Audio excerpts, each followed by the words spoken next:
Hello అందరికీ. యూకేలో different system ఉంటుంది. మనం ఇండియాలో లాగా ఉండదు.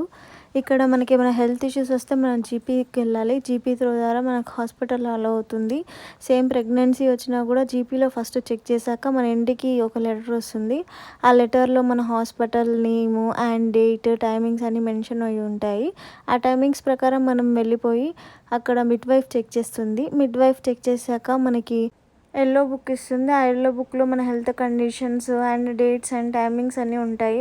ఆ షెడ్యూల్ ప్రకారం ఇఫ్ ఇన్ కేస్ రీచ్ అవ్వకపోతే మన నెక్స్ట్ అపాయింట్మెంట్‌కి చాలా డిలే అవుతుంది. మాకు కూడా అలాగే వన్స్ అయింది. ఇక్కడ 2 టైమ్స్ స్కానింగ్ ఉంటది. ఒకటి స్కానింగ్ ఏమో అబ్‌నార్మాలిటీస్, నార్మాలిటీస్ అని చెక్ చేస్తారు. రెండో స్కానింగ్ ఏమో జెండర్ రివీలింగ్‌కి స్కానింగ్ చేస్తారు. మొదటి స్కానింగ్ మనకి నార్మాలిటీస్ చెక్ చేసినప్పుడు ఒక లెటర్ వస్తుంది మనకి. ఇక్కడ ఏది మనకి డైరెక్ట్‌గా చెప్పరు. లెటర్ త్రూ ద్వారా చెప్తారు ఆర్ కాలింగ్ చేసి అయినా చెప్తారు. ఇక్కడ ఏమైనా ఎమర్జెన్సీ ఉంటేనే డాక్టర్స్ చూస్తారు. అదర్‌వైజ్ ఓన్లీ మిడ్‌వైఫే చూస్తుంది. మనకి ఏ మెడిసిన్ కావాలన్నా మిడ్‌వైఫ్‌ని అడిగితే సజెస్ట్ చేసేస్తుంది.